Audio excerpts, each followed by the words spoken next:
एक जिज्ञासा है, एक ये बहुत सारे गुरु बहनों और गुरु भाई की जिज्ञासा है कि दीदी हम लोग कई बार विचार योजना बनाए कि जाएंगे रांची, नहीं जा पा रहे हैं।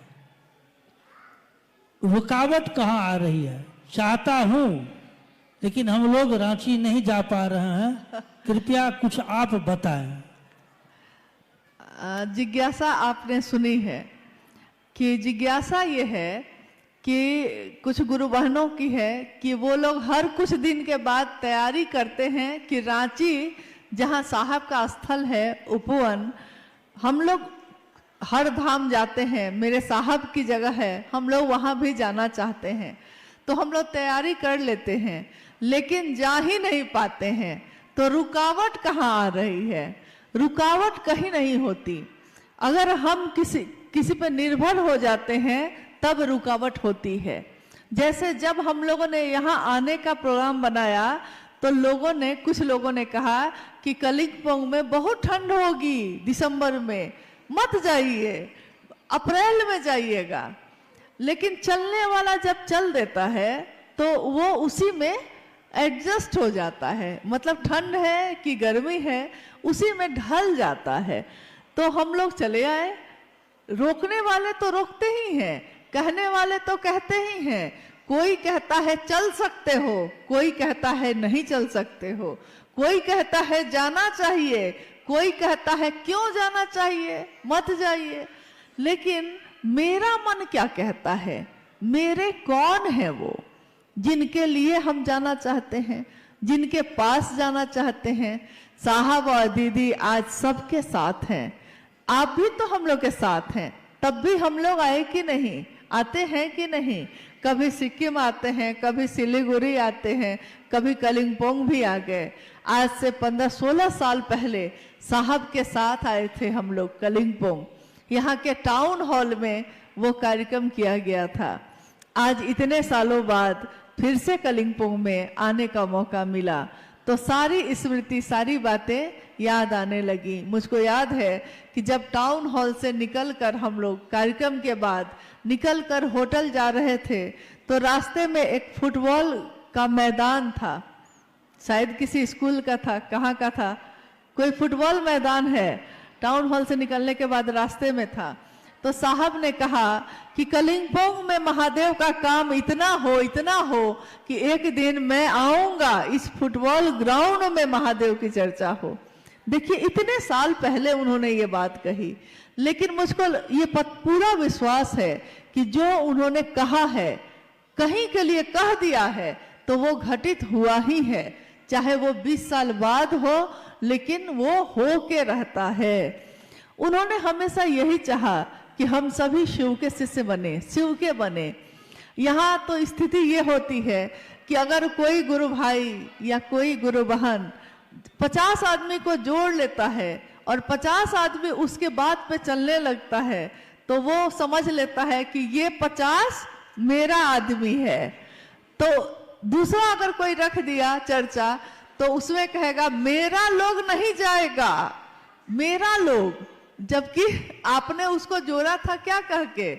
आपने तो कहा था शिव का बनना, शिव का शिष्य बनना।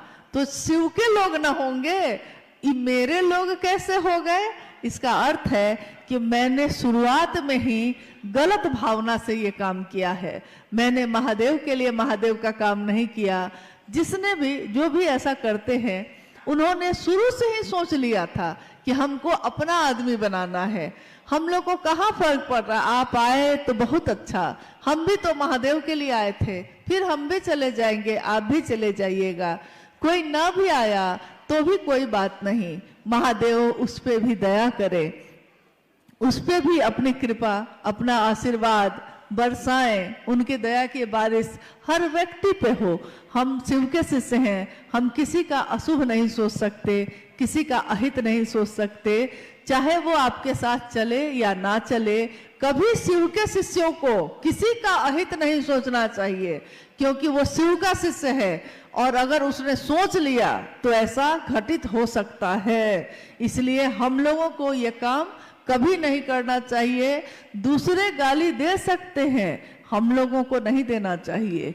दूसरा आरोप लगा सकता है, हम लोगों को नहीं लगाना चाहिए, क्योंकि हम तो जानते हैं कि हम शिव के शिष्य हैं, भले वो जाने ना जाने। एक जिज्ञासा है, गुरु बहनों का कहना है कि दीदी हम लोगों ने दीदी नीलम आनंद जी को तो देखा नहीं है। 2005 में दीदी नीलम आनंद जी शरीर छोड़ी, आप उनके साथ और साहब श्री के साथ गुजारे हुए अपना कुछ अनुभव सुनाइए। बाप रे बाप, दीदी से अनुभव पूछ रहे, एक अपना कुछ अनुभव बताइए कि आपने क्या अनुभव किया साहब और दीदी को। देखिए, दीदी नीलम आनंद 2005 में 17 जून को शिवलीन हो गई। आज से कितने वर्ष पहले? साहब 4 सितंबर 2022 को शिवलीन हो गए, और आज भी दीदी और साहब हम लोगों के साथ उसी तरह है, जरा भी कम नहीं हुआ है, रफ्तार और बढ़ गई है, नजदीकी और बढ़ गई है। शरीर में रहते जो थोड़ी दूरी भी थी वो भी अब खत्म हो गई है। आपने जानना चाहा है, आपने पूछा है दीदी नीलम आनंद जी के बारे में। 27 जुलाई 1952 को झारखंड में एक जिला है पलामू, वहां के मनातूगढ़ में दीदी माँ का जन्म एक जमींदार परिवार में हुआ। महुआर जगदीश्वर जीत सिंह की बेटी एक राज परिवार जैसा जीवन वो जी रही थी, और जब उनका बचपन अब यौवन की तरफ गया तो उनकी शादी हुई साहब हैदरानंद जी से 22 मई सन 1972 को। 22 मई सन 1972 में साहब और दीदी जीवन संगिनी बने मनातूगढ़ में, और ये वो समय था जब साहब शमशान साधना किया करते थे। उन्होंने अपने जीवन के 12 वर्ष के बाद से 12वें वर्ष के बाद ही लगातार शमशान कब्रिस्तान साधना, कुंडलनी जागरण, योग, तंत्र, मंत्र, यंत्र, जितनी तरह की विधाएं होती हैं सबको आजमा लिया था। परंतु जब उनका विवाह हुआ मां नीलम आनंद से, तो मां ने देखा कि मेरे पति एक तरफ साहब कानून की पढ़ाई कर रहे थे और एक तरफ वो शमशान साधना कर रहे थे। तुलना नहीं है, विसंगतियों में संगति की स्थापना करते हैं शिव। इसी तरह उनके जीवन को भी देखते हैं हम लोग तो अनमिल आखर जैसा है, विसंगतियों में ही संगति की स्थापना है। उन्होंने शमशान साधना भी जाना जारी रखा और साथ साथ उन्होंने कानून की पढ़ाई भी करना जारी रखा।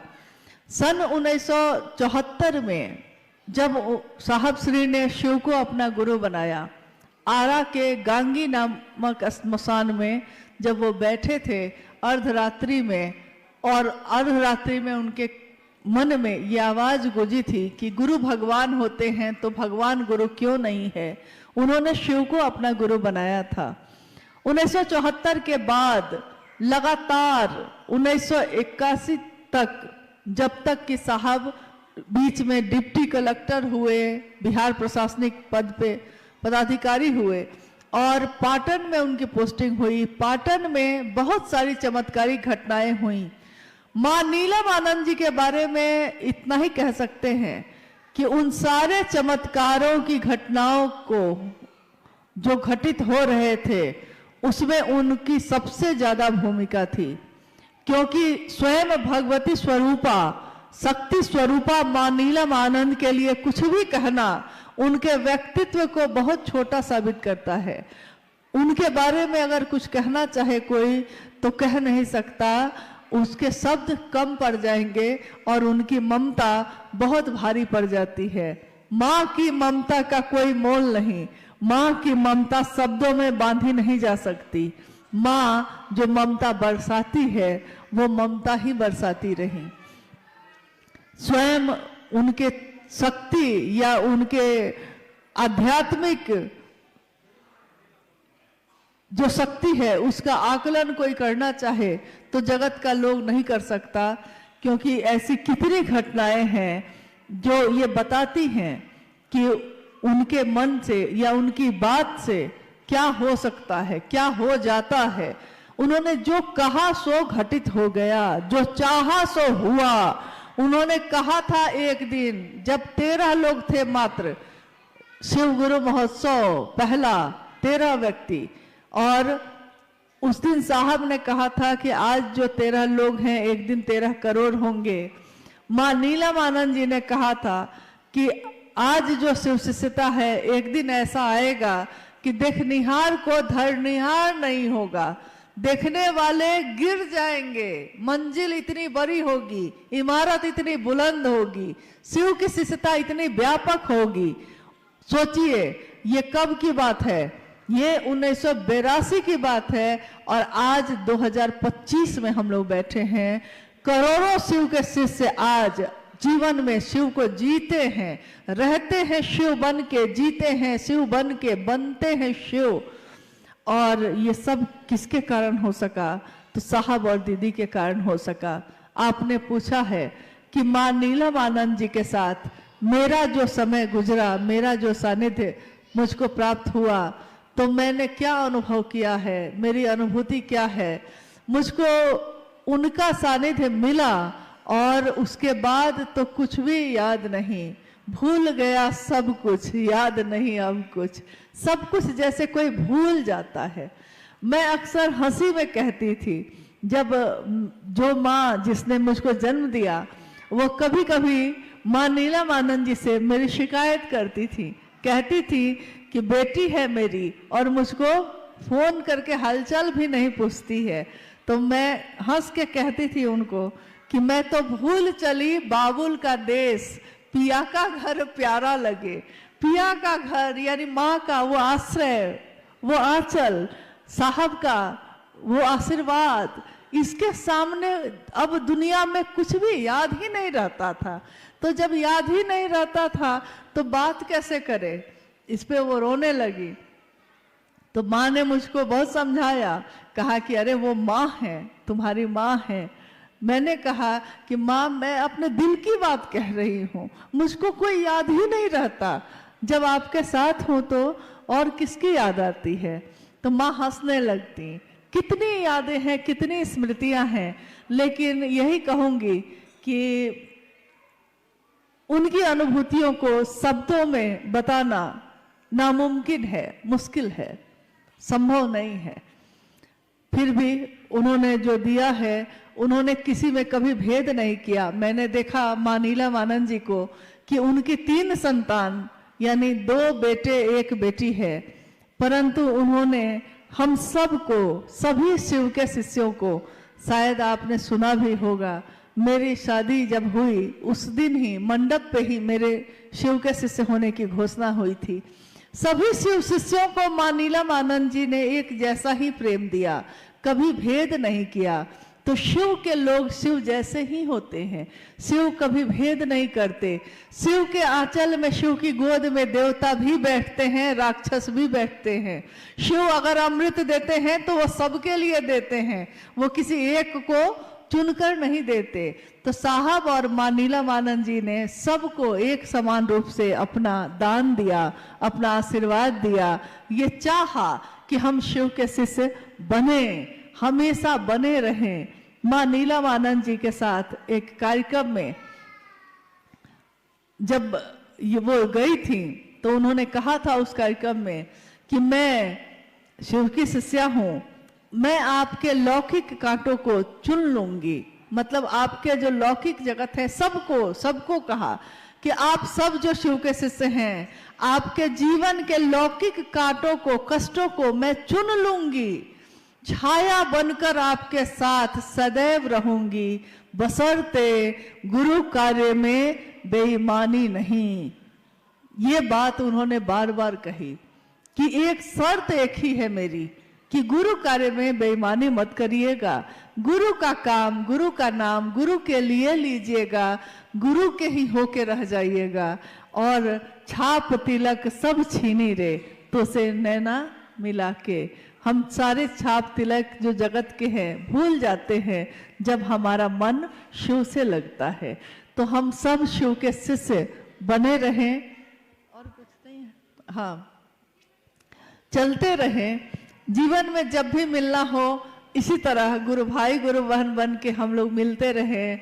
कुछ अपने हैं, कुछ क्या कहेंगे, कुछ कांटे हैं, कुछ कलियां हैं, और इन कांटों और कलियों के बीच ही शिव की शिष्यता है। शिव की शिष्यता कीचड़ में कमल के जैसा है। दुनिया अगर कीचड़ है तो शिव की शिष्यता कमल का फूल है। दुनिया अगर कांटे चुभाती है तो महादेव की असीम दया कांटों पे चढ़ के गुलाब को खिलाती है। दुनिया गुलाब को देखती है, कांटों को कोई देखता भी नहीं। तो हम सब भी गुलाब की सुंदरता को देखें, शिव की शिष्यता की सुगंध से सराबोर हों, यही कामना मेरी है। और अपने साहब और दीदी से, अपने गुरु महादेव से यही आशीर्वाद मांगती हूँ कि हम सभी शिव शिष्यों का जीवन शिवमय हो, सुखमय हो। आप सभी के चरणों में मेरा प्रणाम है। मेरे गुरु महेश्वर शिव को मेरा प्रणाम है। इस कालखंड के प्रथम शिव के शिष्य और हम सबों के परम आदरणीय वरेण्य गुरु भ्राता साहब श्री के चरणों में मेरा प्रणाम है। शक्ति स्वरूपा माँ नीलम आनंद जी के चरणों में मेरा प्रणाम है। और जहानाबाद के इस गांधी मैदान में उपस्थित सभी गुरु भाई गुरु बहन के चरणों में मेरा प्रणाम है। मेरा परम सौभाग्य है कि जहानाबाद के इस मैदान में, जिस मैदान में स्वयं साहब श्री आ चुके हैं और उनका संबोधन, उनकी चर्चा यहाँ के सभी गुरु भाई गुरु बहनों ने सुनी। आज से 18 साल पहले, बीच के 18 वर्षों के बाद यहाँ पुनः हम लोगों का आना हुआ है। इस जीवन का सौभाग्य है और इस मिट्टी का भी सौभाग्य है, जिस मिट्टी पे, जिस धरती पे स्वयं शिव के शिष्य आए, आवाहन किया, आइए भगवान शिव को अपना गुरु मानते हैं। उस मिट्टी को हम नमन करते हैं और झुकते हैं उन सब के आगे जो उस क्षण के, उस पल के साक्षी रहे। शिव के अनेक स्वरूप जो धरती पे प्रकट होते रहे हैं, धरती के लोगों ने जिसका साक्षात्कार किया, जिसको देखा और जिसको देखकर उन्होंने शिव को नाम दिया। शिव परम सत्ता है, शिव पर ब्रह्म है। आदि शंकराचार्य जिन्होंने उस समय सैकड़ों वर्ष पूर्व केरल से कन्याकुमारी से लेकर कश्मीर तक की पद यात्रा की थी, जिन्होंने चारों धाम की स्थापना की, उन्होंने शिव के गुरु स्वरूप के लिए कहा कि संसार में, विश्व में शिव के द्वारा उपदिष्ट ब्रह्म विद्या जो संसार में सदैव विजयनी है, हम उस शिव को, उस विद्या, उस ज्ञान को प्रणाम करते हैं।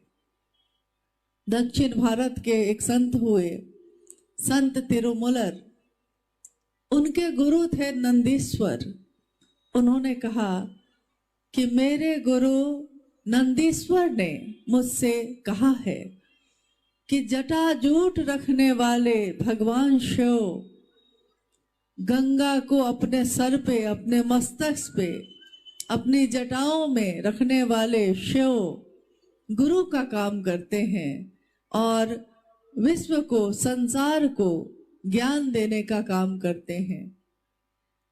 शिव के समग्र स्वरूप में भगवान शिव का दर्शन धरती करती रही। परंतु शिव के अनेक अलग अलग स्वरूप दृष्टिगोचर होते रहे।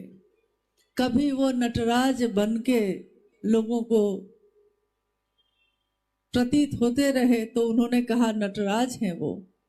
नटराज जिसके नृत्य के, जिसकी थाप से धरती में अन्न और जल उत्पन्न होते हैं, उनका एक स्वरूप।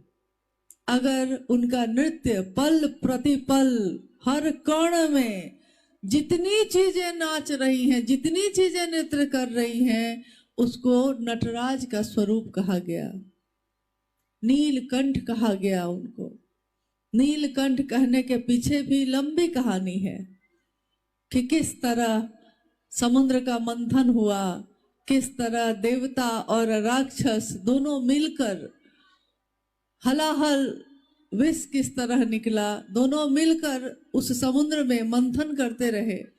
हलाहल विष निकला, सारे लोग भागने लगे, सबको अपने प्राणों का भय हो गया। एक ऐसा विष जो देवताओं को भी छोड़ने वाला नहीं था, जो राक्षसों को भी छोड़ने वाला नहीं था। और कहानी ये कहती है कि सबने भगवान शिव के पास जाकर शरण ली और उनसे प्रार्थना की, भगवान मुझको इस हलाहल से बचाइए। उस पे एक पंक्ति बनी है, मान सहित विष खाई के। मान के साथ शिव ने, जिसने विष दिया तो विष को भी मान के साथ खा लिया। मान सहित विष खाई के शंभु भय जगदीश। वो शंभु जगदीश कहलाए, जगत का ईश, जगत को कंट्रोल करने वाला, मुख्य नियंत्रक। ये हवाएं, ये पांचों तत्व भी जिसके इशारों पे नृत्य करती हैं, वो शिव जो 27 नक्षत्रों पे नृत्य करता है, चारों दिशाएं जिसका वस्त्र है, 4 दिशाओं पे दिगंबर के रूप में जो कहलाए, जो चारों दिशाएं ही उनका वस्त्र है, उनको हम आप वस्त्र क्या दे सकेंगे। एक कवि पुष्यदंत ने कहा कि यदि हिमालय पर्वत को टिकिया बना ली जाए, समंदर का पूरा जल स्याही बना ली जाए, स्वर्ग का एक वृक्ष है पारिजात, उस पारिजात वृक्ष की टहनियां तोड़कर उसका कलम बना लिया जाए, ज्ञान की देवी मां सरस्वती स्वयं बैठकर पूरी धरती को कागज बना ले और शिव की महिमा का गान लिखना शुरू करें, तो अनंत काल तक लिखती रहेंगी, तब भी पूरा नहीं हो पाएगा। उस भगवान शिव के लिए हम और आप प्रचार क्या करेंगे। भगवान शिव को दुनिया जानती है, लेकिन वो भगवान शिव हमको जान सका कि नहीं, कोशिश तो इसकी करनी है। भगवान सबके हैं, मेरे हो पाए कि नहीं, कोशिश इसकी करनी है। वो भगवान है तो भगवान के रूप में समदर्शी हैं, सब पे समान दृष्टि रखते हैं, भेद नहीं करते, सबके लिए उनके दरवाजे खुले होते हैं, परंतु गुरु के रूप में वो विवेक पूर्ण दान करते हैं। इसलिए साहब श्री हरिनानंद जी ने कहा, इस कालखंड में जिनका अवतरण हुआ और जो शिव के शिष्य हुए, शिव के शिष्यों के बारे में आपने सुना, अभी अनु भैया कह रहे थे कि शिव पुराण में शिव के 112 शिष्यों और प्रशिष्यों का नाम उल्लेखित है। उसके बाद इतिहास में और भी लोग आए होंगे, परंतु किताबें मौन है, कोई कुछ नहीं कहता कि बाद में कोई शिष्य आया या नहीं आया। युग पे युग बीते, सतयुग, त्रेता युग, द्वापर युग आया, बीतता चला गया, और हर युग में कोई न कोई युग पुरुष हुआ। हर युग को जिसका नेतृत्व किया, जिसने पूरे जमाने का, पूरे युग का, इस कलयुग में, इस युग में एक शिव के शिष्य जिनका जन्म हुआ 31 अक्टूबर 1948 को सिवान जिले के अमलोरी नामक ग्राम में। और जब वो 12 वर्ष के हुए तो 13वें वर्ष से उन्होंने शमशान की साधना शुरू की। सन 1961 में पहली बार उन्होंने शमशान की भूमि पर अपने पांव रखे। और एक 12 साल का बालक जब शमशान की भूमि पे अर्धरात्रि में पहुंचता है तो आप कल्पना कर सकते हैं कि उसकी मानसिक दशा उस समय क्या होगी, किस साहस के साथ वो गए होंगे। हम लोग इस उम्र में आ गए और कोई अगर कह दे कि दिन में भी शमशान जाना पड़े तो आप जाना नहीं चाहिएगा, और रात की बात तो बहुत दूर की बात है। परंतु उस अवस्था में साहब श्री शमशान की भूमि पे जा रहे हैं। एक लालसा है, एक उत्कट अभिलाषा है कुछ सीखने की, कुछ जानने की। साहब कह रहे हैं कि मैं चाहता था ये जानना कि ये फूल जो खिलते हैं मुरझा क्यों जाते हैं। मेरे पिता का जब जन्म हुआ तो मेरे घर में महामारी जब फैली गांव में तो एक ही समय में 3 दिनों के अंतराल में 3 जो पुरुष थे घर के उनकी मौत हो गई। साहब के दादाजी, उनके भाई, उनका एक पुत्र, 3 व्यक्तियों की मृत्यु उस महामारी में 3 दिनों के अंतराल में हो गई। साहब ने कहा कि मैं हमेशा सोचता कि रात होती है फिर सुबह हो जाती है, लोग आते हैं जन्म लेते हैं फिर मौत हो जाती है, फूल कली के रूप में आता है, खिलता है और झड़ जाता है। ये फूल खिलते कैसे हैं, ये मुरझाते कैसे हैं? जिज्ञासा तो हमारे आपके मन में भी पैदा होती है, परंतु उस जिज्ञासा पे हम ठहरते नहीं, उस जिज्ञासा पे हम रुकते नहीं, इसलिए उस जिज्ञासा का समाधान भी नहीं मिलता। परंतु साहब श्री के मन में जब जिज्ञासा पैदा हुई, उन्होंने अपनी दुनिया में लौकिक दुनिया को छोड़कर उस पारलौकिक दुनिया की खोज शुरू की। आध्यात्म का अर्थ होता है आत्मा की खोज, स्वयं की खोज। मैं कहाँ से आया हूँ, कहाँ को जाऊंगा, किस कारण से आया।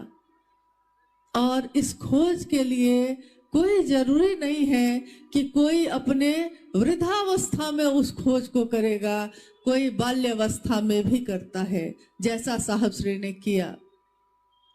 साहब ने कहा कि लोग कहते हैं कि कोई ज्ञानी होगा तो उसको बरसों बरस लग जाएंगे, कोई नहीं जानता कि ज्ञानी किस उम्र में कौन हो जाता है। जैसे एक हमारे घर में एक विद्वान, बड़े विद्वान व्यक्ति थे, उनके मन में ये अहंकार होता था कि मैं जितना जानता हूँ, जितना साहित्य, जितनी भाषा, जितने ग्रंथों का मैंने अध्ययन किया है, शायद ही किसी ने किया होगा। उन्होंने इतना अहंकार भरा कि उन्होंने हर व्यक्ति को शर्मिंदा करना शुरू किया। कोई अगर उनके पास आता तो उससे वो ऐसा प्रश्न पूछते जिसका वो जवाब नहीं दे पाता, और जब वो जवाब नहीं देता तो हंसते, कहते कि तुमको ये भी नहीं आता है। यानी सामने वाले को ये एहसास दिलाते कि मैं तुमसे ज्यादा ज्ञानी हूँ। एक घटना है एक बार की कि एक बच्चे के सामने उन्होंने कहा अग्नि जली, दीपक जला, तो उन्होंने कहा कि बताओ ये दीपक जो जल रहा है, ये रोशनी जो आ रही है इस दिए से, ये आग जो जल रही है, ये कहाँ से आई? बालक बेचारा चुप हो गया, क्योंकि उसको नहीं पता कि अग्नि कहाँ से आई। उसने नहीं जाना कि ये आग कैसे पैदा होती है, परंतु उसने एक काम किया, उसने फूंक मारकर उस दिए को बुझा दिया। और अब उस बालक ने उस विद्वान से पूछा कि बताइए, मैं तो ये नहीं जानता हूं कि अग्नि कहाँ से आई थी, परंतु अब आप मुझको ये बताइए कि अभी जो मैंने फूंक मारी है और अग्नि बुझ गई, ये अग्नि अब कहाँ को गई? और साहब ने कहा कि वो विद्वान व्यक्ति किंग कर्तव्य विमूढ़ हो गए, उनको समझ में नहीं आया कि मैं क्या उत्तर दूं। उन्होंने तो सोचा ही नहीं था, कि मैं जो पूछता हूं कि अग्नि कहाँ से आई, एक बच्चा मुझसे पूछ देगा कि अग्नि कहाँ खो गई। वो शर्मिंदा हो गए। उन्होंने कहा मुझको नहीं पता। साहब श्री ने कहा कि मैंने अपने बाल्यावस्था से ही लोगों से ये पूछना शुरू किया था। मेरी माँ के पास मेरी शिकायत आने लगी। लोग आकर उनसे कहते थे कि मलकिनी, आपका बच्चा जो है वो अघोरी हो गया है, शमशानी हो गया है, शमशान शमशान घूमता है। तो एक दिन उनकी माँ ने अपने पुत्र बालक हरिंदानंद जी से पूछा, कहा, तो दुखी हो गई। वो दुखी होकर उन्होंने कहा कि हरेंद्र बरकू, लोग कहते हैं कि आप अघोरी हो गए, लोग कहते हैं कि अब ये पढ़ेगा लिखेगा नहीं, चपरासी भी नहीं बनेगा, बर्बाद हो गया। और मुझको ये सुन के दुख होता है। मैं चाहती हूँ, आपके पिता भी चाहते हैं कि आप पढ़ लिख कर कोई बड़ा अधिकारी बनिए, आप कोई नाम करिए, कुछ ऐसा करिए कि आपको देखकर आपके बाकी भाई बहन सीखें, पढ़िए। बरकू ने यानी साहब हरिंदानंद जी ने अपनी माँ से कहा, माँ, लोग अगर ये कहते हैं कि मैं अघोरी हो गया तो मैं तो शमशान की साधना करने जा रहा हूँ, ये बात सच है। परंतु हर व्यक्ति मुझको यही कहता है, मेरे शिक्षक भी यही कहते हैं कि जब किसी का जन्म होता है तो उससे पहले अगर पूछिएगा कि ये कहाँ से आया, ये जन्म जो लिया है कहाँ से उसका जन्म हुआ, इससे पहले वो कहाँ था, तो लोग कहते हैं, शिक्षक भी कहते हैं कि भगवान के पास से आया है, परमात्मा के पास से आया है। और जब किसी की मौत हो जाती है तो कहाँ चला गया पूछते हैं, तो लोग कहते हैं कि भगवान के पास चला गया। परमात्मा कहाँ रहता है माँ? बालक हरिंद्रानंद अपनी माँ से कह रहे हैं, माँ, परमात्मा कहाँ रहता है? वो परमात्मा कैसा दिखता है? कौन है? कैसे मेरे पास आ सकता है? क्यों केवल इंसान ही परमात्मा के पास से आता है और फिर परमात्मा के पास चला जाता है? माँ, मैं चाहता हूँ, मैं सोचता हूँ इस बात को कि केवल इंसान ही भगवान के पास से क्यों आता है, क्यों भगवान के पास जाता है? वो भगवान इंसान के पास क्यों नहीं आता? मैं लाऊंगा उस भगवान को, इंसान के पास लाऊंगा। और देखिए, आज शिव की शिष्यता की व्याप्ति जिस तरह हर इंसान के दिल में हो गई है, ये चरितार्थ हो गया कि शिव के शिष्य साहब हरिंदानंद जी ने उस भगवान को हर इंसान के दिल में धड़का दिया। हमारे घर में, हमारी तस्वीरों में, हमारे मन में, हमारी सोच में, हमारी बोली में भगवान शिव हैं, मेरे गुरु शिव हैं। ये चमत्कार है जो आज तक कभी नहीं हुआ था, वो इस युग में घटित हो रहा है।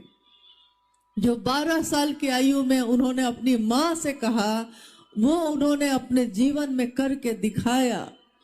मेरी आपकी भी जिज्ञासा होती है, हमारा आपका मन भी कुछ सोचता है, परंतु हमारा मन खोजता नहीं, खोज में नहीं जाता, अपने घर को छोड़ के नहीं निकलता, वो रातों को भटकता नहीं, वो घंटों आंसू नहीं बहाता। साहब ने कहा कि मैंने शिव के लिए आंसू बहाया है, घंटों मैं रोया हूँ, महादेव कहाँ हैं आप, कहाँ छिपे हैं, दिखते क्यों नहीं हैं। जब मैं घंटों रोता था तो मैं यही सोचता था कि क्या महादेव भी हैं कि वो भी नहीं है। परंतु मैंने ये अनुभूत किया, मैंने ये महसूस किया कि अगर आप शिव के लिए रो सकते हैं, अगर आपकी आंखों से आंसू बहते हैं, परंतु आपके दुख के लिए बहते हैं, मैं दुखी हूं ये सोच के आपके आंसू निकलते हैं, आपके जीवन में पीड़ा है, आपके जीवन में कष्ट है, इसके लिए आप महादेव के सामने आंसू बहाते हैं। लेकिन मेरी अनुभूति है कि अगर आप शिव के लिए शिव के सामने रो सकते हैं, महादेव को पाने के लिए महादेव के सामने रो सकते हैं, तो है क्या नहीं हो सकता। ये धरती अपनी जगह छोड़ सकती है, ये आसमान अपने जगह से हिल सकता है, कुछ भी हो सकता है, लेकिन आप महादेव के लिए रोते कहाँ हैं? आप तो अपनी अपनी कामना के लिए रोते हैं। मैं शिव के लिए रोया और शिव मुझको मिले। आपके टेलीविजन में चीजें दिखाई देती हैं, महादेव दिखाई नहीं देता। मेरे टेलीविजन में महादेव दिखाई देता है। आपका ये दोष है, आपका ये प्रारब्ध है, आपने ये प्राप्त किया है, ये मेरी प्राप्ति है, ये मेरा प्रारब्ध है कि मेरे मन में शिव दिखते भी हैं और मैं उस शिव से बातें भी करता हूँ। इसीलिए बाद के वर्षों में जब उन्होंने इन सारी उपलब्धियों को छोड़कर सारे जो शमशान साधना या कुंडली साधना या मंत्रों के जप से उन्होंने प्राप्त किया था, उस सब को छोड़कर जब शिव को अपना गुरु माना, तो साहब श्री ने कहा कि आज से अभी से मैं जो भी करता था वो सब छोड़ता हूँ। सन 1974 में आरा के गांगी शमशान में अर्धरात्रि में उस शमशान में गुरु भगवान होते हैं तो भगवान गुरु क्यों नहीं है, ये सोचकर साहब ने शिव को गुरु बनाया था। और उन्होंने उस शिव के सामने शर्त रखी, जबकि साहब ने कहा कि कोई शर्त होती नहीं प्यार में, मगर प्यार शर्तों में तुमने किया। कोई शर्त नहीं होती प्यार में, लेकिन मुझको शिव से प्यार था कहाँ, उस समय तो नहीं था। मैं सोचता था कि महादेव है भी कि नहीं है, तो मैंने महादेव के सामने शर्त रखी, आप जो तस्वीरों में दिखते हैं वैसे उतर के आइएगा तो मैं आपसे कुछ नहीं सीखूंगा। आप अगर मानव शरीर में आइएगा और मुझको सिखाइएगा तो मैं कुछ नहीं सीखूंगा। और आज से पहले मैंने जो कुछ भी कर्म कांड किए हैं, आज के बाद अब जो आप बताइएगा वही करूंगा, इसके सिवा कुछ भी नहीं करूंगा। सन 1974 में, सन 1975 में मुजफ्फरपुर के तुर्की नामक स्थान में साहब बैठे हैं, हवा शांत है, हल्की हल्की हवा चल रही है। साहब एक कुर्सी पे बैठे हैं, हवा के झोंके के साथ नमः सांसों पे चढ़ता चला गया और सिवाय सांस से उतरता चला गया। इस क्रिया को उन्होंने तीसरा सूत्र में पिरोया है और उन्होंने कहा कि अजपा जप यानी सांसों के माध्यम से शिव को प्रणाम करना, अजपा जप सर्वोत्तम विधि है शिव को प्रणाम करने का।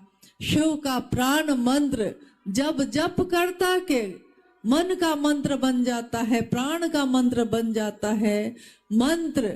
और आपका जो भी आराध्य है, जो भी इष्ट है, जो भी गुरु है आपका, उसका मंत्र और मंत्र का देवता और मंत्र को जपने वाला जप करता, ये तीनों जब एक हो जाते हैं तो प्रारब्ध को, कर्मफल को भोगने की व्यवस्था का भी संहार करते हैं। उन्होंने तीसरा सूत्र दिया शिव को प्रणाम करने का मंत्र, और दूसरा सूत्र उन्होंने दिया शिव की चर्चा।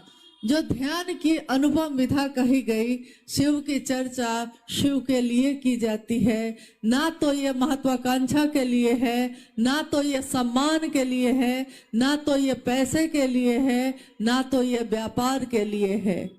जिस दिन हमने शिव को गुरु माना था, उस दिन से लेकर आज तक हम सभी शिव शिष्यों ने एक ही नारा, एक ही प्रण लिया है कि जिएंगे चाहे मरेंगे, रहेंगे अगली कतारों में, यानी शिव के लिए, शिव को चाहेंगे।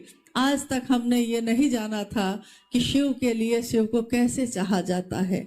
साहब श्री ने ये सिखाया, ये समझाया कि महादेव से आपने बहुत कुछ चाहा, महादेव को चाहने की बारी है ये। इसलिए महादेव को चाहने की कोशिश करिए। और जिस तरह आप किसी को स्टेशन पहुंचाते हैं तो आप भी पहुंच जाते हैं। अगर आप किसी के मन में शिव के लिए दर्द पैदा करिएगा तो आपके मन में भी शिव के लिए दर्द पैदा होगा। आप किसी से शिव की बात करिएगा और शिव तक उसको पहुंचाइएगा तो उसको पहुंचाने में आप भी पहुंचिएगा। इसलिए शिव की चर्चा शिव के लिए की जाती है। स्वयं और समूह, स्वयं यानी जो बोलता है, समूह जो सुनता है। स्वयं और समूह दोनों को शिव भाव से आप्लावित कर दे। शिव की चर्चा का इहलौकिक उद्देश्य एकमात्र यही होता है, शिव भाव से भर देना, शिव के भाव से भर जाना। और इसके सिवा शिव की चर्चा का दूसरा कोई उद्देश्य नहीं है। इसलिए उन्होंने दूसरा सूत्र दिया ये। और पहला दिया जब उन्होंने सिंहेश्वर मंदिर में शिव को प्रसाद चढ़ाया था। जब लोगों ने उनको कहा कि आपके घर में प्रसाद चढ़ता है, क्या पता प्रेत खाते होंगे, अगर आप सिंहेश्वर मंदिर में प्रसाद चढ़ाइएगा तो मैं समझूंगा कि महादेव आपका प्रसाद खाते हैं। उस पे साहब श्री ने जवाब दिया था। उन्होंने कहा कि क्या सिंहेश्वर मंदिर में प्रेत नहीं आएंगे? तो लोगों ने कहा कि नहीं, सिंहेश्वर मंदिर जो मधेपुरा में है, सिंहेश्वर मंदिर ऋषि श्रृंगी के द्वारा स्थापित है और उसमें ऊर्जा का चक्र स्थापित है। उसमें कोई भी नकारात्मक ऊर्जा प्रवेश नहीं कर सकती। इसलिए अगर आपने वहां प्रसाद खिला दिया तो मैं समझूंगा कि सचमुच में शिव प्रसाद ग्रहण करते हैं। साहब मां नीलमानंद जी को लेकर उस प्रांगण में पहुंचते हैं। रास्ते में प्रसाद के लिए 50 रसगुल्ले अरुणा होटल से खरीदे जाते हैं और सबको लेकर साहब मंदिर पहुंचते हैं। रास्ते भर साहब सोच रहे हैं, मैंने तो जितने मंदिर थे सब छोड़ दिया, महादेव को अपना माना तो सारे कर्म कांड छोड़ दिए, अब मैं क्या करूंगा? महादेव प्रसाद कैसे खाते हैं ये तो मुझको पता ही नहीं है, परंतु ये मेरा अनुभूत सत्य है। लोगों को ये झूठ लगता है, सत्य है कि मैं प्रसाद चढ़ाता हूँ, प्रसाद ग्रहण हो जाता है, परंतु न जाने अब क्या होगा। सिंहेश्वर मंदिर में महादेव प्रसाद खाएंगे या नहीं खाएंगे। और वो प्रसाद लेकर सिंहेश्वर मंदिर पहुंचते हैं। चारों तरफ पंडित पुरोहित की भीड़ है, आसपास के लोग भी जुट गए हैं, कार्यालय के पदाधिकारी कर्मीगण भी साथ में गए हैं। सबके बीच प्रसाद को, रसगुल्ले को थाली में सजाया जाता है। 50 रसगुल्ले गिने गए। कितने रसगुल्ले हैं? तो प्रसाद क्या है? 50।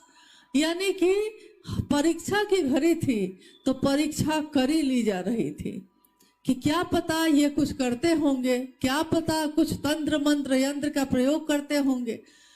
रसगुल्ले रख दिए गए शिवलिंग के दाहिने तरफ और दरवाजों को बंद कर दिया गया। जब तक रसगुल्ले रखे गए, दरवाजे बंद हुए, तब तक रोशनी थी, बिजली थी। जैसे ही रसगुल्ले रख के दरवाजे बंद हुए, बिजली चली गई कुछ मिनट के लिए। सारे लोग प्रांगण में खड़े हैं, बिजली गुल हो गई। पेट्रोमैक्स जलाने के लिए कोई भागा, कोई दौड़ा। जब तक पेट्रोमैक्स आया, बिजली फिर आ गई और दरवाजे की दरार में से लोगों ने देखा कि थाली जो शिवलिंग के दाहिने तरफ थी, अब वो थाली दाहिने तरफ नहीं थी, पूरी की पूरी थाली शिवलिंग के बाईं तरफ थी। और जब दरवाजा खोला गया तो 50 रसगुल्ले में से 15 रसगुल्ले गायब थे ही नहीं थाली में। 35 रसगुल्ले बचे हुए थे। लगता था कि किसी ने ब्लेड से काटकर बराबर बराबर भाग में कर दिया है। पूरे रसगुल्ले 2 भाग में बटे हुए, 35 रसगुल्लों के 2 भाग हो गए तो 70 पीस, यानी कि ये सबके बीच जब हुआ, उससे पहले साहब ने बाद में माँ नीलमानंद जी से कहा कि मैं जब प्रसाद चढ़ाने जा रहा था तो मैंने महादेव से कहा था, इतना ही भर कहा था कि बुढ़ाऊ इज्जत रखिया। बुढ़ाऊ यानी मेरे महादेव को मैंने कहा। मैं अपने महादेव को महादेव भी कहता हूँ, बॉस भी कहता हूँ, बुढ़ाऊ भी कहता हूँ। मेरी मर्जी, मेरा है वो महादेव, मेरी जो मर्जी होगा सो कहता हूँ। लेकिन उस समय मैंने कहा, मुझको लगा कि जैसे मेरे माथे की पगड़ी गिर जाएगी। अगर आज महादेव ने प्रसाद ग्रहण ना किया तो दुनिया मुझको झूठा समझेगी और कोई विश्वास नहीं करेगा कि महादेव गुरु हैं भी कि नहीं, क्या ये सच बोलते हैं। तो साहब ने कहा कि जब शिष्य की परीक्षा की घड़ी आती है तो वो पूरी तरह महादेव की, अपने गुरु की दया के आश्रय में हो जाता है। और दया के आश्रय में जाकर मैंने महादेव से ये कहा, बुढ़ाऊ इज्जत रखी है। महादेव ने मेरी इज्जत रखी, शिव ने मेरी इज्जत रखी और सबके सामने ये साबित हुआ कि भाव से अगर चढ़ाए जाए तो लौकिक चीज, भौतिक चीज भी महादेव ग्रहण करते हैं। महादेव को शरीर नहीं कि वो प्रसाद खाएंगे, परंतु वो भाव ग्रहण करते हैं। इसलिए भाव से चढ़ाई हुई चादर भी ग्रहण कर लेते हैं, भाव से चढ़ाए हुए प्रसाद को भी ग्रहण करते हैं। और भाव भी अगर चढ़ा दिया जाए तो मनुष्य के मन का, उसके हृदय का भाव भी वो स्वीकार करते हैं। इसी को साहब ने पहला सूत्र बनाया। उन्होंने कहा, महादेव की दया हो तो किम न सिद्धते भूतले। महादेव की दया हो तो क्या नहीं हो सकता। इन तीनों सूत्रों का निरूपण करके उन्होंने जनमानस को दिया, लोगों को दिया। उन्होंने कहा कि आपके भी गुरु शिव हो सकते हैं, मेरे गुरु शिव हैं, तुम्हारे भी हो सकते हैं। शिव को अपना गुरु बनाओ और दूसरों से भी ये बात कहो। अक्सर हम कहते हैं कि मैं तो शिव का शिष्य हो ही गया, तो मैं दूसरे से कहने क्यों जाऊं, क्यों ये जरूरत है कि मैं दूसरे से ये बात जाके कहूं। एक कहानी है, एक घटना है कि एक बार एक गुरुकुल में एक गुरु हुए, उनके बहुत सारे शिष्य हुए। गुरु जब वृद्ध होने लगे, गुरु जब बूढ़े होने लगे, तो उन्होंने सोचा कि मैं अपना उत्तराधिकारी किसी को बना देता हूँ, मेरे बाद भी ये परंपरा चलनी चाहिए। क्योंकि जब कोई गुरु शरीरधारी होता है तो उसके उत्तराधिकारी होते हैं। हमारे गुरु शरीर में है ही नहीं, तो इसमें शिव की शिष्यता में इसीलिए कोई उत्तराधिकारी नहीं। शिव है, शिव थे, शिव रहेंगे। तो जब शिव खुद है तो इसका कोई अगुआ नहीं होगा, कोई उत्तराधिकारी नहीं होगा। परंतु जब कोई शरीरधारी होता है तो उसमें होता है। उस गुरु के आश्रम में भी ये बात हुई। गुरु ने शिष्यों की परीक्षा लेनी शुरू की। धीरे धीरे करते करते करते करते 2 शिष्य ऐसे हुए जो सारी परीक्षाओं को उत्तीर्ण करके आगे बढ़ गए। गुरु ने सोचा कि अब मैं क्या करूं, अब तो ये 2 शिष्य बच गए, अब ये 2 शिष्य में से किसी एक को चुनना है, तो कैसे चुनूंगा। उन्होंने चुनने के लिए एक प्रयोग किया। गुरु ने गेहूं के दाने पोटली में बांधकर 2 पोटली बांधी, दोनों शिष्यों को बुलाया और दोनों को दे दिया। कहा कि मैं कुछ दिनों के लिए भ्रमण पे जा रहा हूँ, जब लौटूंगा तो ये जो मैंने तुमको गेहूं की बालियां दी हैं, गेहूं के दाने दिए हैं, ये मुझको जैसा मैं दे के जा रहा हूँ वैसा ही वापस चाहिए। कह के गुरु चले गए। दोनों शिष्यों ने सोचा कि गुरु ने दिया है, गुरु की दी हुई चीज सर्वोत्तम होती है। तो उन्होंने क्या किया कि गेहूं के दाने की बाली जो थी, दाने जो थे, एक पोटली, एक शिष्य ने एक पोटली जाकर अपनी अलमारी में सुरक्षित करके बंद कर दिया, ताले लगा दिए उस पे। कहा कि गुरु की दी हुई चीज है, बेशकीमती है, ऐसा ना कहीं कोई ले ले, ऐसा ना कहीं इधर उधर गिर जाए। तो उसने बड़ा सुरक्षित करके रख दिया उसको। दूसरे शिष्य ने सोचा गुरु ने दिया है, गुरु शिष्य को जो देता है दूसरों में बांटना चाहिए। गुरु ने दिया है, रख दूंगा, खराब हो जाएगा, सड़ जाएगा, इसलिए क्यों नहीं आश्रम के खेतों में मैं इसको कोराई करके क्यारियां बनाकर इन गेहूं के दानों को लगा दूं। तो गुरु के आने में तो अभी बहुत समय है, ऐसे रखूंगा तो गेहूं के दाने सड़ जाएंगे, खराब हो जाएंगे। तो उसने उस पोटली के जिसमें दाने थे गेहूं के, पोटली निकाली, पीछे खेत में क्यारियां बनाई, गेहूं के दाने को छीटा और सिंचित किया पानी से। उसमें धीरे धीरे पौधे निकलने लगे, धीरे धीरे पौधे बड़े हुए, बालियां आ गईं और उसी समय गुरु आश्रम में वापस लौटे। उन्होंने अपने दोनों शिष्यों को बुलाया और कहा कि मैंने जाते समय जो गेहूं की पोटली तुमको दी थी मुझको वापस करो। पहला शिष्य बड़ा खुश होके गया कि मैंने तो बड़ा सुरक्षित करके रखा है, अलमारी में बंद करके रखा है। जब उसने निकाला और पोटली लेकर गुरु के पास आया, पोटली को खोला, गेहूं के सारे दाने सड़ चुके थे। बंद करके रख दिया गया तो सड़ गया। अपनी ही ऊर्जा से वो अपने को ही जलाता चला गया, खत्म हो गया।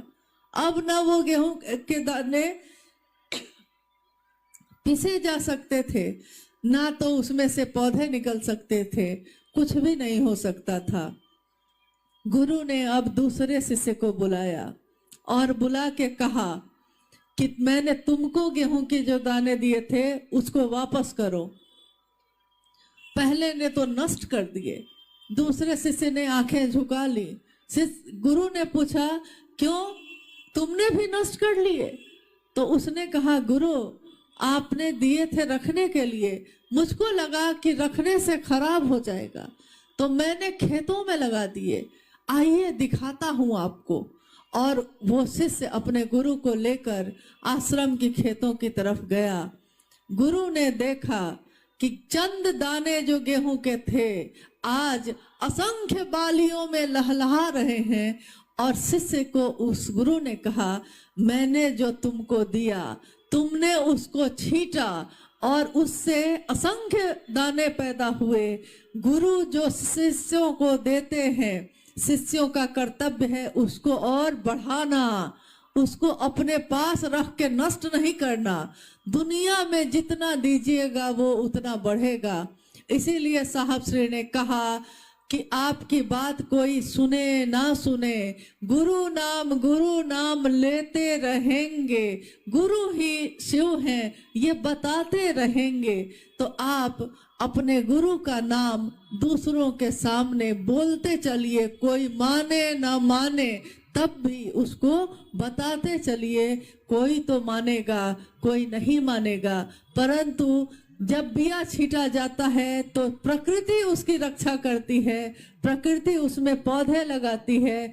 जिस तरह अनुभया कह रहे थे आपको कि जंगल में पेड़ आपने नहीं लगाए, इसी तरह इस धरती पे जितने भी पेड़ हैं आपने नहीं लगाए।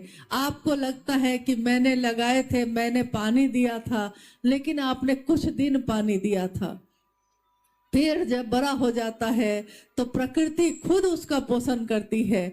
शिव के शिष्यता में हम और आप शिष्य बने, लेकिन साहब श्री ने कहा है ये शिव शिष्यता जो उन्होंने मुझको और आपको दी है, हमारा कर्तव्य है इसको छींटना। जितना लोगों को बताइएगा, जितना लोगों से शिव की बात करिएगा, ये गुणात्मक वृद्धि से बढ़ती जाएगी।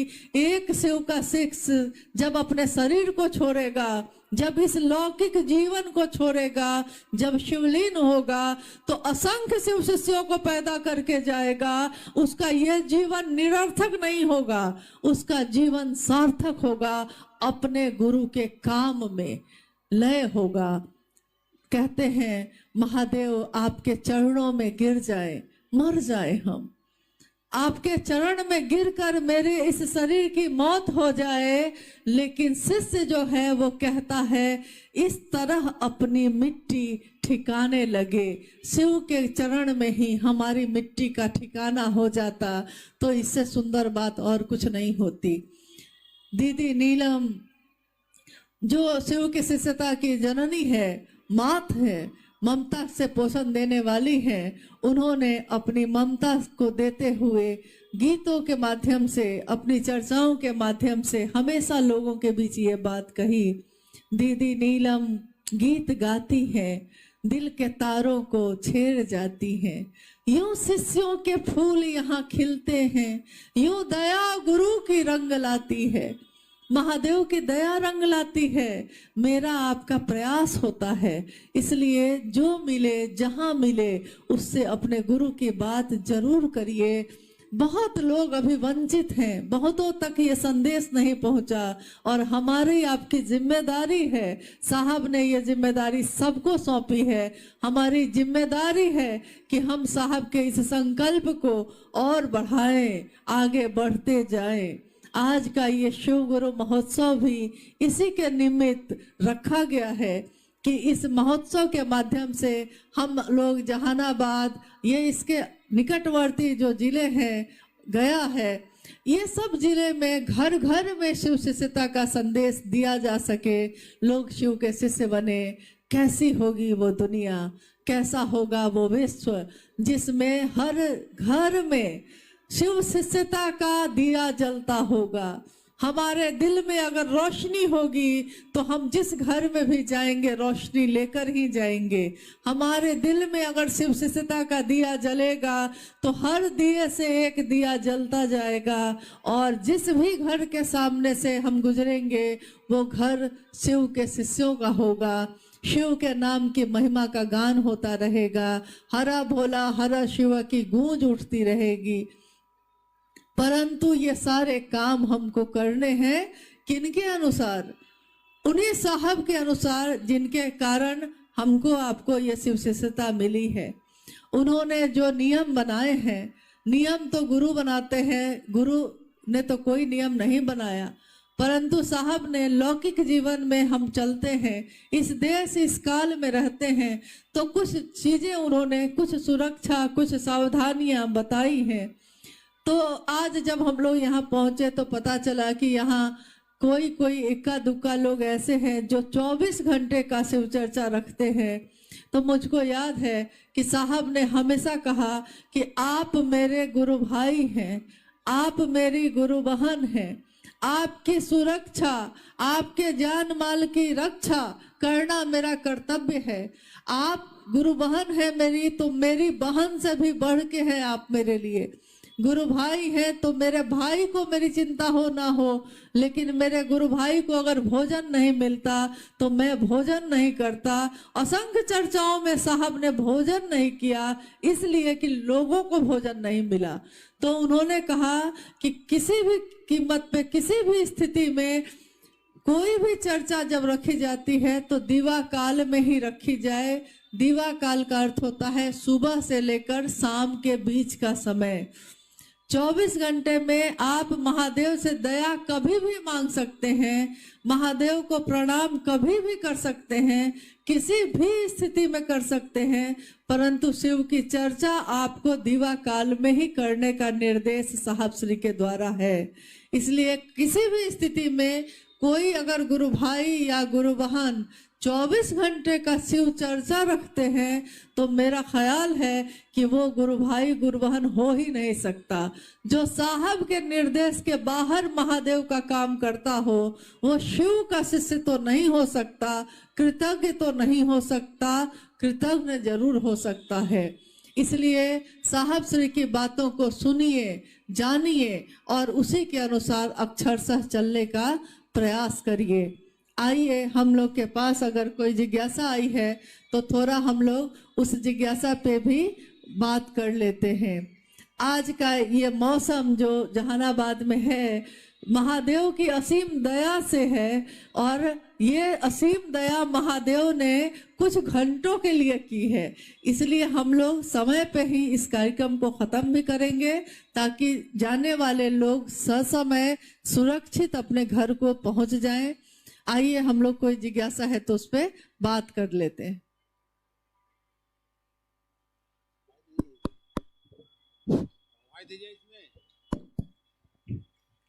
जिज्ञासा है, शिव अपने शिष्य को श्रेष्ठतम पक्ष का उजागर करते हैं कैसे?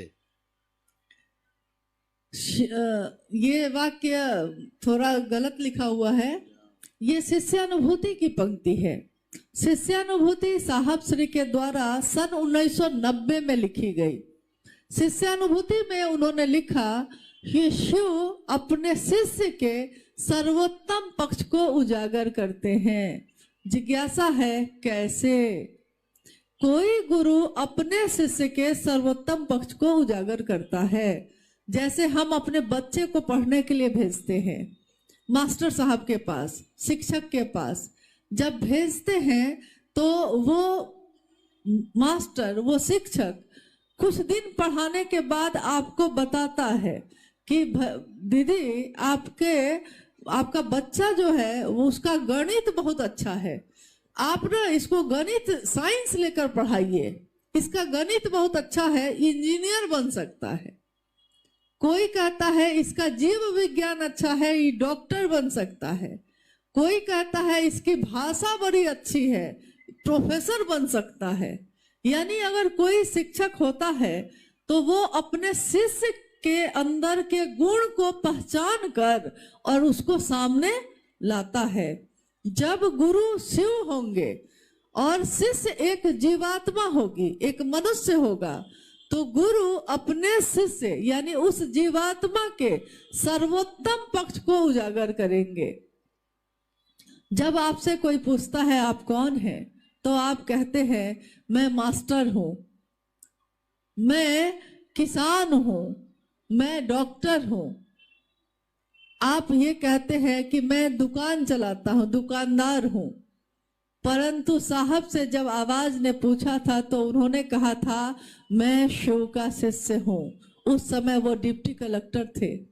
साहब ने कहा गुरु जब पूछते हैं, शिव जब गुरु हैं और तब वो पूछते हैं, तो शिष्य के सर्वोत्तम पक्ष यानी कि उसका जीव से शिव हो जाना एक जीव का सर्वोत्तम पक्ष होता है। और देखिए हमारे आपके अंदर ये हुआ है। जो वाह परिवर्तन है उसको लोग देख पाते हैं इन आंखों से। जो अंतर का परिवर्तन है, अंदर का परिवर्तन है, वो इन आंखों से दिखाई तो नहीं देता, परंतु अनुभूत किया जाता है। अंदर का परिवर्तन यानी हमारा मन बदल गया। जो मन दूसरों के लिए नफरत से भरा होता था अब करुणा से भरा है। जिस मन में पहले दूसरों के लिए पीड़ा देने का भाव था अब सुख देने का भाव है। जो पहले बैठकर लोगों की शिकायतें शिकवे करता था आज लोगों की बड़ाई करता है, कहता है अरे भैया आपने तो बड़ा अच्छा महादेव का काम किया, अरे दीदी आप तो बहुत अच्छा काम करते हैं, कितना अच्छा, आपके साथ चलिए हम भी चलते हैं। देखिए जो मन पहले था हमारा मन आज कैसे बदल गया। जो मन पहले इतना ज्यादा जाति धर्म वर्ण संप्रदाय को पकड़े हुए था, सारी संकीर्णताओं से मुक्त होता हुआ शिव की तरह का आचरण रखने लगा है। और शिव जैसा आचरण रखना जीव को शिव बनाता है, यानी सर्वोत्तम पक्ष उजागर करता है। हम लोग 3 सूत्र किस लिए करते हैं? हम लोग 3 सूत्र क्यों करते हैं? क्योंकि कोई शिव का शिष्य होगा तो वो शिव से दया ही मांगेगा। गुरु है तो प्रणाम तो करेगा ही करेगा। और जिस भाव से आप भर जाते हैं, देखिएगा कि बाल्टी में अगर पानी भरिए तो पानी जितना बाल्टी है पानी उतना तो भर जाता है, उसके बाद भी अगर पानी उसमें डाला जाएगा तो बाहर निकलेगा कि नहीं? बाहर निकलता है। तो जब शिव भाव मेरे मन में भरने लगता है और वो भाव अब इतना भर जाता है, इतना भर जाता है कि हमको लगता है कि हम किसी से तो कहें कि शिव गुरु हैं, तो हम दूसरों से शिव की चर्चा करने लगते हैं, दूसरों की चर्चा को सुनने लगते हैं। तो देखिए, कोई अगर शिव से होगा तो वो तीनों काम करेगा ही करेगा, चाहे कोई उसको तीनों सूत्र बताए या नहीं बताए, परंतु वो तीनों सूत्र करेगा ही करेगा। इधर दीदी से हम पूछना चाहते हैं कि पहले से हम राम मंत्र लिए हुए थे, तो हम शिव को गुरु बना सकते हैं या नहीं? प्रभा रंजन जिज्ञासा है कि पहले से मैंने राम का मंत्र ले लिया है तो मैं शिव को गुरु बना सकता हूं कि नहीं। रामेश्वरम एक जगह है, कहानी है, घटना है कि भगवान राम ने शिव की शिवलिंग की पूजा की थी, इसीलिए वहां पे रामेश्वरम की स्थापना है। तो शिव जब गुरु हैं तो आपने चाहे किसी का भी मंत्र लिया हो, परंतु आप शिव को गुरु बना सकते हैं। चाहे आपने शरीरधारी लोगों का मंत्र लिया हो या आपने किसी भगवान का मंत्र लिया हो, उसके बावजूद आप देवों के देव महादेव, ईश्वरों के भी ईश्वर महेश्वर शिव को अपना गुरु बना सकते हैं। इसके लिए कोई बाध्यता नहीं है, आप बिल्कुल महादेव को अपना गुरु बना सकते हैं। जिज्ञासा है कि जहानाबाद में और गया जिला में 24 घंटा के शिव चर्चा रखते हैं, क्या होना चाहिए? देखिए, इस जिज्ञासा पे तो मैंने अभी उत्तर दिया है, क्योंकि गया और जहानाबाद में कहीं इक्का दुक्का जगह पे कोई व्यक्ति हैं जो 24 घंटे की चर्चा रखते हैं, उनके बारे में जिज्ञासा आई है। तो मैंने अभी पहले आपसे कहा भी है कि कभी भी शिव की चर्चा, साप्ताहिक चर्चा 2 से 3 घंटा बहुत से बहुत, अमूमन 2 घंटे की ही होती है, बहुत हो गया तो 3 घंटा, इस वो भी दिवा काल में, जब रोशनी हो, अंधेरा होने से पहले सभी तरह की चर्चाएं समाप्त कर दी जाती हैं ताकि लोग ससमय घर पे पहुंच सकें। जिज्ञासाएं बहुत है, परंतु समय का अभाव भी है और समय ये कह रहा है कि जिस तरह मैंने अभी दूसरे के लिए ये कहा है, मेरा अनुशासन भी, मेरे गुरु का अनुशासन, मेरे साहब दीदी का अनुशासन ये कहता है कि आज का ये शिव गुरु महोत्सव अब समापन करना चाहिए ताकि लोग सही समय पे अपने घर पहुंच सके। ठंड का मौसम है, महागुरु महादेव की असीम दया से आज का ये शिव गुरु महोत्सव जो आज सबने अथक परिश्रम से आयोजित किया है, महेश्वर शिव का संदेश देने के लिए ही किया गया है। और बहुत सारे नाम की घोषणा आई होगी, उसकी बहुत सारी है, बहुत सारी नाम की घोषणा है। तो मेरा अनुरोध है कि इन सभी नामों की घोषणा सामूहिक रूप से कर देना ही उचित होगा।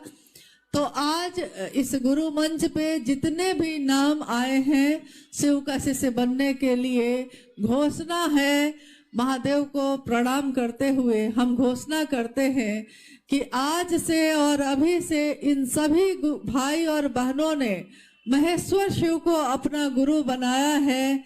इनके नाम की घोषणा शिव के अंतरिक्ष साम्राज्य में संप्रेषित की जाती है। कृपया दर्ज हो, जागा जागा महादेव।